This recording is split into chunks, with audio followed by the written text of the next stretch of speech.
Madam, ఏంటి Sirisha? College address కి మీకు కవర్ వచ్చింది మేడం. ప్రిన్సిపల్ గారు ఇచ్చిరమ్మన్నారు.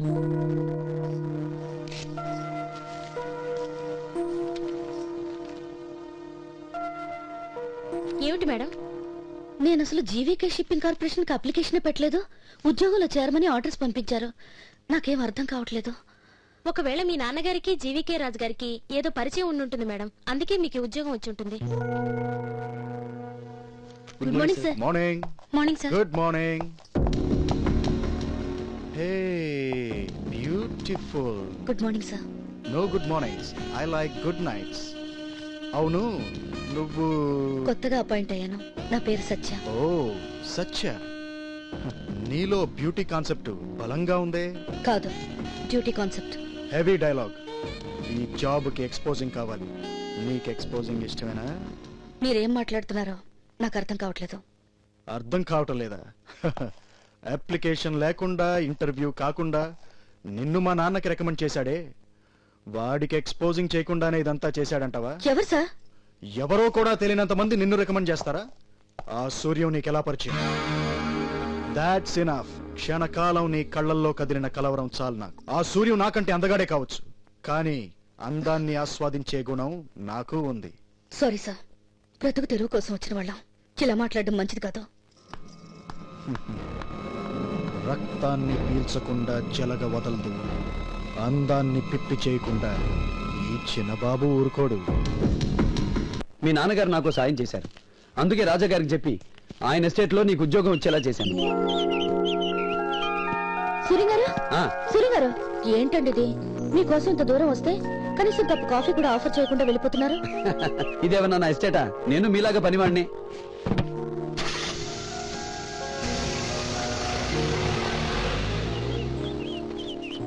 పనివాడివే కావాలని నన్ను ఇంత దూరం రప్పించి ఏమీ అరగనట్టు పోజ్ కొడుతున్నావు. చెప్తా. ఏంటి చెప్పేది? హే హనుమంతు, నువ్విక్కడా? నా పేరు హనుమంత్ కాదండి, అంజిబాబు. అంజి బాబా, మీ నాన్న కవల పిల్లలా? లేదండి, నేను ఒక్కడే కొడుకుని. అలాగా. మొన్న ఆయన అలాగే అన్నాడు, ఇప్పుడు ఈవిడ ఇలాగే అందంటే ఎక్కడో ఏదో తిరకాసి ఉంది. ఆ? ఆ?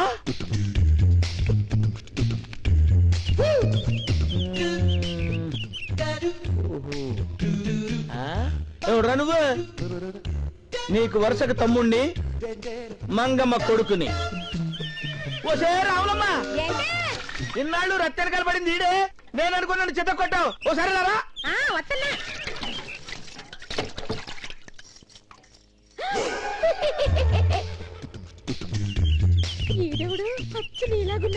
మా నాన్న సెకండ్ సెటప్ లేదు, మంగమ్మ దాని కొడుకే. మొన్న నువ్వని నీ పెళ్ళాన్ని నమ్మించి నిన్ను దండించా, ఇప్పుడు వెరైటీగా కొడతా.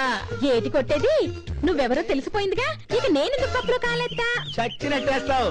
నేను వాడు ఒకేలా ఉన్నాం కాబట్టి రాత్రికి వచ్చి నీ పక్కలో పడుకుంటా, నువ్వు వాడనుకుంటావు అని నవ్వుతా. నీ బాబుతో చెప్పు, నేను కూడా తన కొడుకు నేను ఒప్పుకోవాలి, మా అమ్మని చేరదీయాలి, లేకపోతే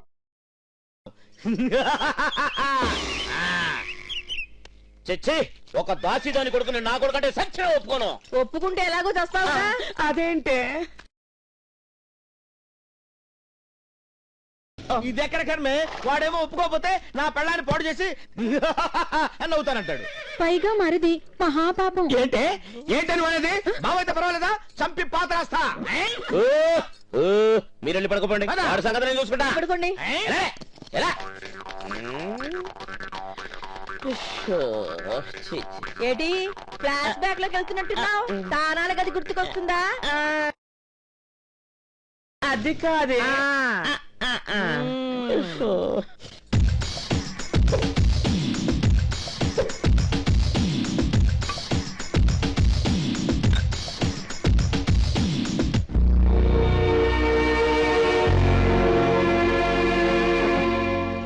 ఇదిగోవే.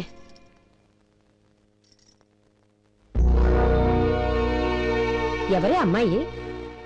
సత్య అని, మా కాలేజీలో జూనియర్ పీడి. మరి అంత చనువుగా ఉంది ఉంటే సరేలే. చవితి నాడు చంద్రుణ్ణి చూడలేము, సౌతితో ఉన్న మొగుణ్ణి చూడలేమని ఆ అమ్మాయి కుర్రాన్ని ఎగరేసిపోకుండా చూసుకో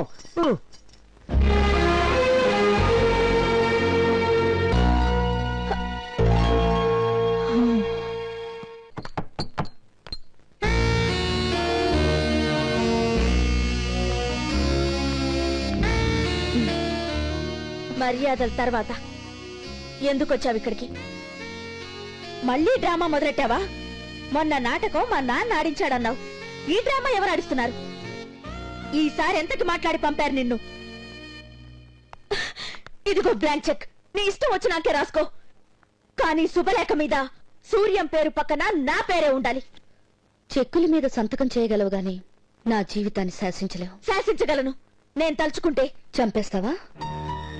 అప్పుడు దెయ్యమే ఆయన్ని పట్టుకుంటాను. నీకు సూర్యానికి పెళ్లి జరగనివను. అలా జరిగినా కాపురం చేయనివను. నన్ను ఆయన క్షమించి జీవితం ఇచ్చారు. ఇది నిజంగా ఆయనకే అంకితం. ఆ చెక్కు పేదవాళ్ల సహాయార్థం పంపించా. వచ్చే జన్మలో అయినా దొరుకుతాడు సూర్యం. చూస్తా. అందలం మీద నేనున్నాను, అడుసు దగ్గర నువ్వున్నావు. ఎంత ప్రమాదంలో ఉన్నావో తెలియజేస్తా.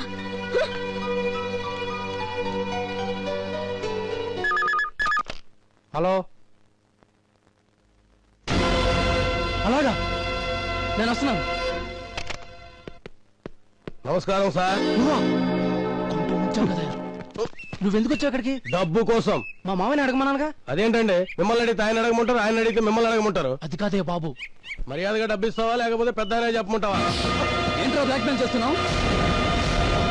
ఆ రోజు పెద్ద ఆయన దోచుకోపోయిన ముఠాలు నువ్వున్నావు కదూ? మాట్లాడలేరా? చెప్పు బాబు, కొట్టదు బాబు. ఈయనే మమ్మల్ని కిరాయికి మాట్లాడుకుని వాళ్ళ నాన్న పేరించి డబ్బులు లాక్కోమన్నాడు. ఆనంద్, అంత డబ్బు నీకెందుకు అవసరం వచ్చింది? మనం ఎక్స్పోర్ట్ చేసిన పొగాకుని క్వాలిటీ కంట్రోలర్ సర్టిఫై చేయలేదు డాడీ.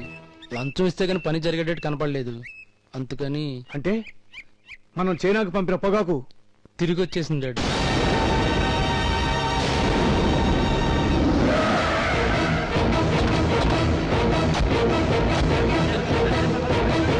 సార్, చైనా వాళ్ళు మీరు ఎక్స్పోర్ట్ చేసిన పొగాకు తిప్పి పంపిన మాట నిజమా? అసలు అలాంటి క్వాలిటీ లేని పొగాకును క్వాలిటీ కంట్రోలర్ ఎలా సర్టిఫై చేశారు? మీరు లంచం ఇచ్చారా?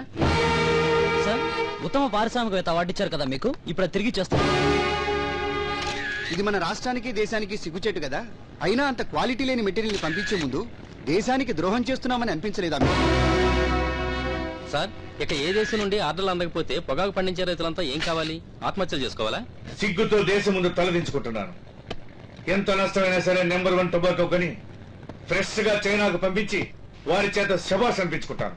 సూర్యం సార్, మన సంస్థ పరువు తీసిన టొబాకో మొత్తం తగబెట్టి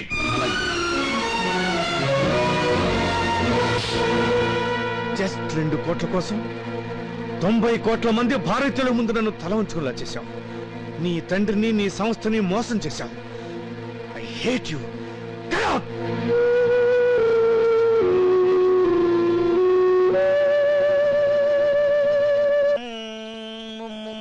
ముద్దంటే చేదా. నువ్వేనా? ఏంటి నువ్వు మాట్లాడేది? ఆడు నువ్వు కదా, నమ్మకం ఏంటి? వాడి మొహం. ఆడికి నాకు సంబంధం ఏంటే?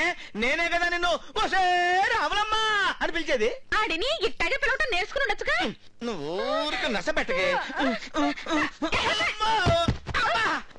అమ్మా, అంత తోపు తోసావంటే నడ్డిరిగిపోయినట్టుంది.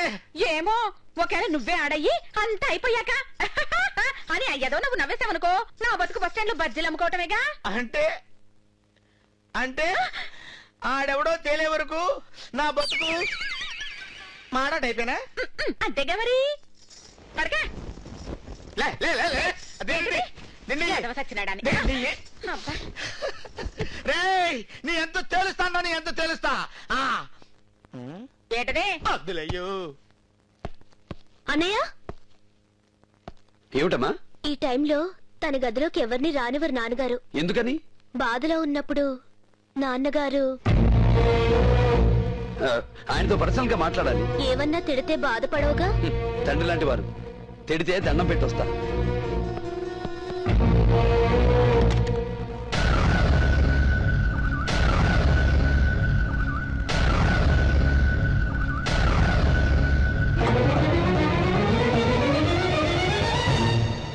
మీ ప్రాణాలు కాపాడిన రోజున ఏం కావాలో అడుగు అంటే అవసరం వచ్చిన రోజున అడుగుతానన్నాను.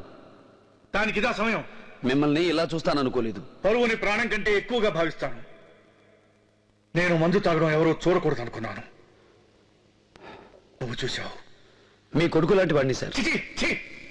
ఆ విధవులతో నిన్ను పోల్చుకోవద్దు. నన్ను ఇలా చూస్తానని అనుకోలేదన్నావు కదూ.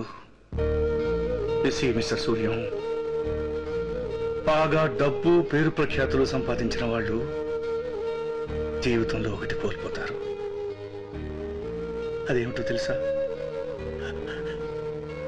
కడుపు నిండా ఏడవలేకపోవడం. ఏడవాలంటే సిగ్గు, భయం. అందుకే కొందరు దేవుడి గుళ్ళోకి ఏడుస్తారు. నేను దేవుణ్ణి పూజించడం మానేశాను. ఏడవడానికి ప్లేస్ లేదు, ఛాన్సు లేదు. అందుకే ఒంటరిగా ఈ గ్లాస్తో మాట్లాడుకుంటాను. శకుంతల నివ్వెరపోయింది. అప్పుడు దుష్యంతునితో, ఓ దుష్యంత మహారాజా, ఈ భరతుని ఒక్కసారి కౌగిలించుకునుము. ఆ పుత్రవాత్సల్యంలోని మాధుర్యం ఎంత గొప్పదంటే. విన్నావా శకుంతల ఏం చెప్తుందో? కన్న కొడుకుని కౌగిలించుకుంటే గంధం కంటే చల్లగా, వెన్నెల చల్లదనం కంటే హాయిగా ఉంటుందట. ఏం కౌగిలించుకోను. ఏదో అడుగుతానో తాగి మర్చిపోతాననుకో. తాగుతుంది మర్చిపోవడానికి, కానీ ఇచ్చిన మాట మర్చిపోను. ఏమిటో అడుగు. సార్, కోట్లు పోతే సంపాదిస్తాం, కానీ కొడుకు పోతే సంపాదించలేం కదా. కొడుకు చేసిన తప్పుని తండ్రి క్షమించకపోతే ఎవరు క్షమిస్తారు? తమ్ముణ్ణి, అదే తమ్ముడు లాంటి ఆనందిని ఇంటికి రానివ్వండి.